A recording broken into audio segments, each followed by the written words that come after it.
Agora, no bloco 9, será abordado regressão linear. Esse método é utilizado para obter uma função aproximada a partir de dados experimentais. Então, por exemplo, no ensaio de tração, onde eu tenho valores de deslocamentos e valores de forças para cada instante de tempo, né? A partir desses dados experimentais é possível obter uma função linear aproximada da força em função dos deslocamentos. Lembrando que nesse caso eu vou estar abordando apenas a região elástica, ou seja, nessa região eu previamente sei que eu vou ter uma função linear, ou seja, uma função de primeiro grau, né? Considerando um material metálico, onde eu estou analisando a região linear do material. E para que eu faça isso, eu preciso aplicar a regressão linear, né? Então, aqui eu estou mostrando uma função de primeiro grau, né? Sendo que eu vou obter uma função aproximada, né, que vai descrever o comportamento da força em função dos deslocamentos. E a partir desses dados experimentais, eu vou aplicar a regressão linear através dessas relações, como vocês estão vendo, para encontrar os coeficientes da equação, né? Então, a partir dos dados experimentais de x e y, no caso deslocamento e força, eu vou montar um sistema linear e obter os coeficientes a e b, para depois poder construir a minha função de primeiro grau, que vai descrever aproximadamente o comportamento da força em função do deslocamento, né?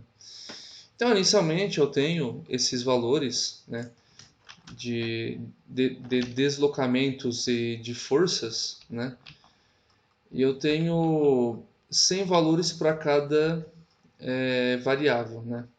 Então eu começo na linha 2, vou até a linha 101, né? Ou seja, eu tenho 100 valores instantâneos de deslocamento. E para cada valor de deslocamento eu tenho um valor de força, né? Então eu vou aplicar a regressão linear. Claro que nesse bloco eu não vou mostrar como que eu cheguei nessas equações, né? Eu não vou mostrar como eu cheguei nessas equações, porque eu estou interessado em mostrar para vocês como aplicar para eu encontrar esses coeficientes, os coeficientes A e B, né? O nosso interesse nesse bloco é aplicar a regressão linear, encontrar os coeficientes para depois plotar a função de primeiro grau, né? Então, conforme a regressão linear, eu preciso aplicar essas relações, né, para obter para poder subsequentemente montar um sistema linear e resolver, né? Então eu vou fazer o somatório os somatórios dos valores em x, o somatório dos valores em y, o somatório do produto entre os valores de x e y e o somatório dos valores de x ao quadrado. Mas eu vou fazer isso no ambiente Octave, né? Então, primeiro eu preciso jogar essas duas colunas no Octave. Só que eu vou jogar no formato de linha. Então, eu vou copiar e vou colar ela transposta. Com a força a mesma coisa. Eu vou colar ela transposta, porque eu quero ela no formato de linha. Então, aqui no bloco de notas, e com isso eu vou jogar no Octave. Então, primeiro eu preciso exibir o gestão de comandos, exibir o ambiente de trabalho e exibir o editor. Beleza. Então, no editor, close all, clear all, clc. e vou colar as duas linhas, sendo que aqui eu tenho valores de x e aqui eu tenho valores de y.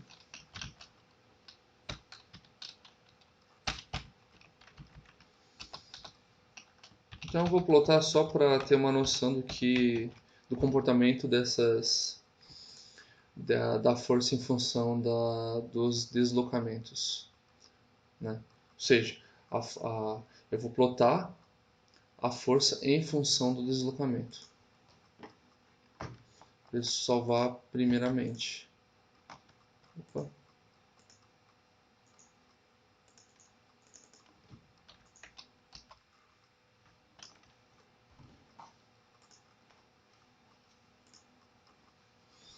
Então percebam que eu tenho uma curva que tem um comportamento aproximadamente linear, porque eu peguei dados de um ensaio de tração da região elástica, ou seja, do início do ensaio, né? Porque aqui eu só tenho dados referente ao comportamento elástico do meu material, né? Eu vou encontrar uma curva de tendência muito próxima a essa, né? Aplicando regressão linear. Então o que eu preciso fazer? Eu vou aplicar aquelas fórmulas que vocês estão vendo. Então, somatório de x, vou botar então soma, underline x igual sum x. Assim eu somo os valores de x. Depois, somatório dos valores de y. O que mais eu preciso ter? Somatório do produto de x e y. Então, preciso primeiro encontrar o produto de x e y. X vezes y. Para depois encontrar o somatório de x e y. Vou aplicar sum x e y. E por último, eu preciso ter o x2, que vai ser quem? X elevado ao quadrado. Eu queria encontrar o somatório de x2. Vou chamar de x2 para dizer que é o x ao quadrado. Então eu vou ter sum de x2. Conferir então. Tem o somatório dos valores de x, somatório dos valores de y, somatório de x e y, lembrando que x e y é o produto de x vezes y, é o produto de x com y no caso, né? Ou seja, x vezes y. Eu tenho x2, que é o x ao quadrado, e depois o somatório de x ao quadrado. Então eu tenho todas as relações que eu precisava calcular, né? Então com isso eu vou montar um sistema linear, né? Porque eu vou ter um somatório dos elementos em y, aqui, somatório dos elementos em x, somatório do produto, xy, e o somatório dos elementos de x elevado ao quadrado. Então agora eu vou montar a matriz. Né? Matriz igual. O que eu tenho desse lado? Eu vou ter. Lembrando que o n é o número de pontos, né? Ou seja, 100. Então eu vou ter 100. Depois, somatório de x. Então eu vou ter soma x. Opa. Ponto e vírgula ou não. Depois eu vou ter somatório de x novamente. E por último, somatório de x ao quadrado.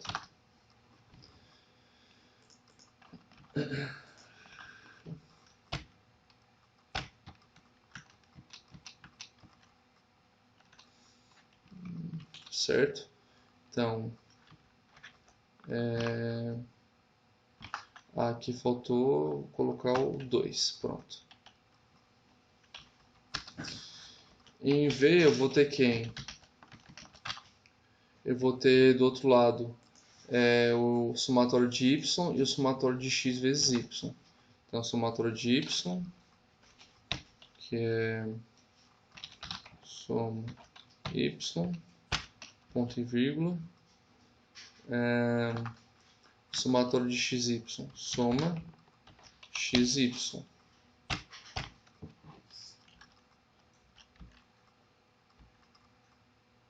E aqui eu poderia separar por ponto e vírgula também, tanto faz.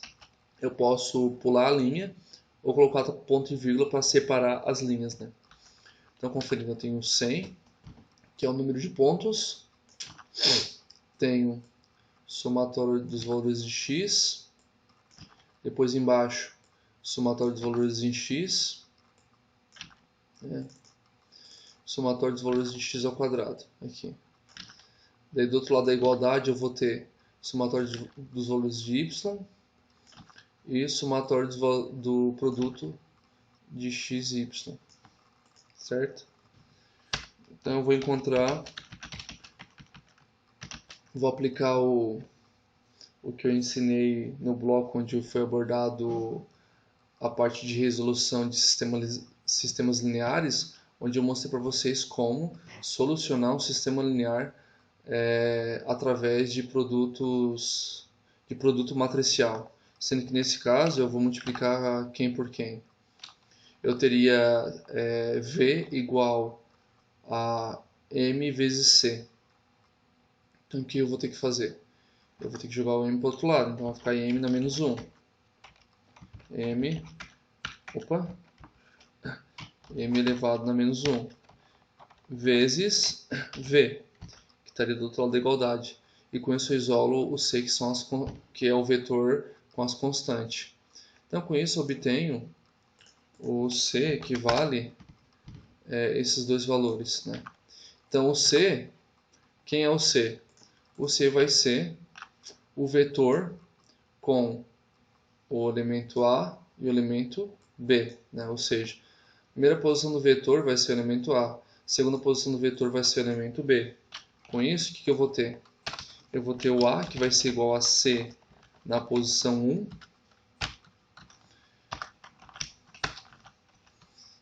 e eu vou ter B, que vai ser C na posição 2, né? Então, com isso, eu calculo os coeficientes A e B, né, da minha equação de primeiro grau. Lembrando que essa equação de primeiro grau que eu vou montar é uma equação que descreve um comportamento aproximado, né? Porque a regressão linear faz com que eu tenha uma função aproximada. Nesse caso, eu estou aproximando a uma função de primeiro grau, né? Então os valores vão estar muito próximos dos valores experimentais, né? Mas não iguais, né? Eu até vou plotar as duas curvas para mostrar a diferença entre ambas. Então como é que vai ficar a brincadeira? Vai ficar então y, vou botar y maiúsculo para diferenciar, y maiúsculo igual a mais b vezes x, né? E assim eu vou obter os valores de y aproximado. X vão ser iguais, né? Porque x são os valores dos deslocamentos que eu mantenho igual, né? Agora y, né, são os valores que eu estou encontrando de forma aproximada, né? Lembrando que y corresponde à grandeza força e x corresponde à grandeza distância, né? Porque eu estou montando uma função da força em função da distância. Então, eu vou rodar e com isso eu vou comparar ambos. E podem perceber, né, que os valores vão ficar muito próximos, né? Então vamos pegar um valor qualquer só para efeito de comparação. Por exemplo, aqui eu tenho 9, 8,888, né? Aqui eu vou ter 14,9. Aqui eu vou ter 15,35. Então pode perceber que são valores muito próximos, né? Iguais. 26,5, 26,5. Que ficou mais próximo. Certo? Então agora, para eu poder enxergar essa semelhança, eu vou plotar ambos, né? Então eu vou colocar hold on, plot x, y, vamos botar a cor verde aqui, né, para diferenciar, e plot x, y maiúsculo, e cor azul, né? G de green, verde, B de blue, azul. A gente vai plotar ambas. Então podem perceber que verde corresponde aos valores experimentais, né? Ou seja, os valores reais que obtive através das medições experimentais, né? Então, os valores que, que estão em cor verde são valores reais, né? Que obtive de forma experimental. E os valores em azul são valores aproximados, né? Que eu tracei com base naquela função de primeiro grau que eu encontrei de forma aproximada, né? Por regressão linear. Então, para ficar melhor de ver, vamos fazer o seguinte, vamos botar um asterisco e aqui eu vou botar um O, né? Porque com isso eu vou obter os valores pontuais, né? Pode perceber que a linha azul é uma linha aproximada, né? É uma linha que eu calculo de forma a ficar mais próximo possível da linha verde, né? Através do método de regressão linear. Vamos aumentar esse tamanho, então. Vamos botar... Vamos colocar assim. Line, width, 4. E aqui vamos colocar 2 para os dois. Aumentar um pouco. Vou aumentar um pouco o asterisco. 4. Então podem perceber, né? Em verde eu tenho os valores experimentais, em azul os valores aproximados que eu obtive através do método de regressão linear. E para fechar, eu ainda vou mostrar essas curvas no Excel, porque o Excel ele calcula automaticamente essa linha de tendência aplicando regressão linear, né? Então, quando eu for calcular no Excel essa linha de tendência aproximada, eu vou ter que obter os coeficientes iguais aos que obtive nesse código, né? A com esse valor e B com esse valor, né? Vamos conferir então.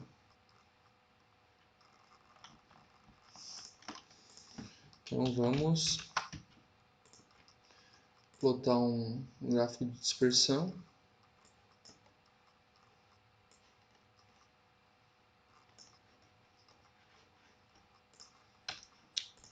Vou tentar de novo. Vou deixar mais para cima.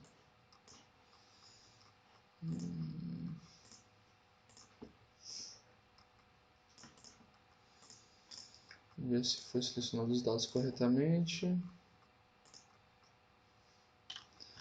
Tá certo.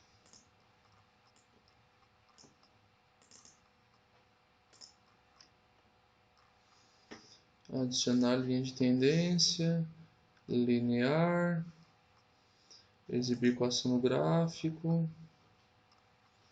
Certo.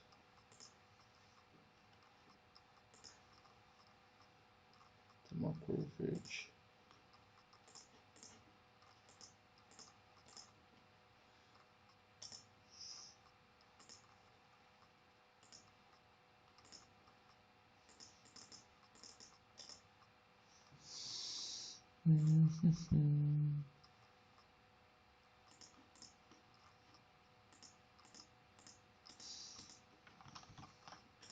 Vamos deixar azul mesmo. O que eu quero mostrar é que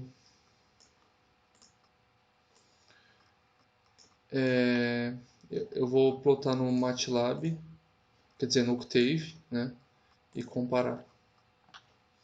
Então agora a gente vai plotar no Octave também e comparar ambas. Então percebam que a minha curva real, parecida com a minha curva real, que eu plotei no Octave com a cor verde, aqui com a cor azul. Vou tentar botar a cor verde.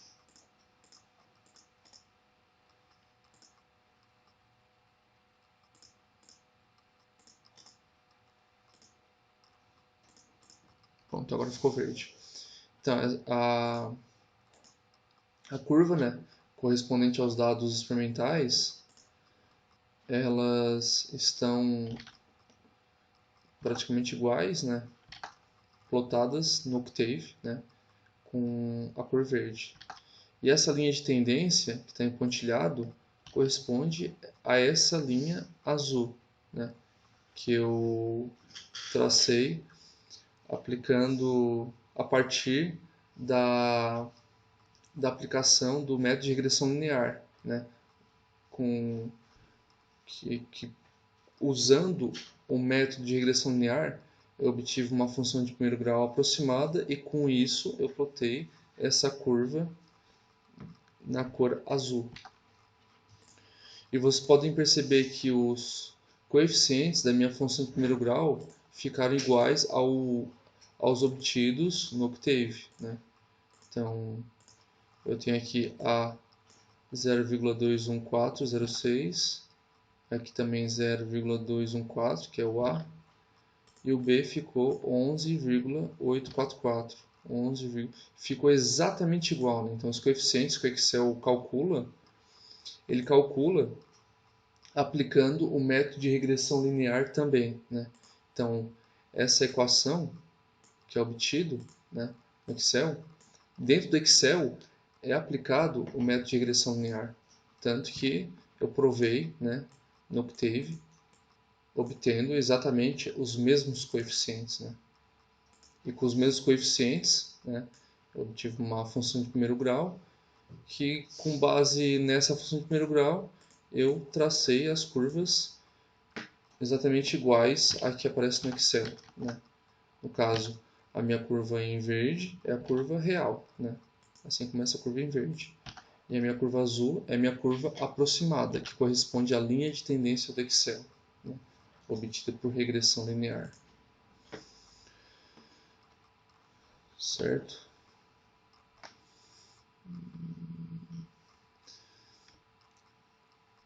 Então, com isso, eu encerro o bloco 9, onde foi abordado o método de regressão linear, que eu apliquei para obter uma função aproximada de primeiro grau e, com isso, poder traçar uma curva utilizando essa função, né? Mostrando que essa curva fica muito próxima à curva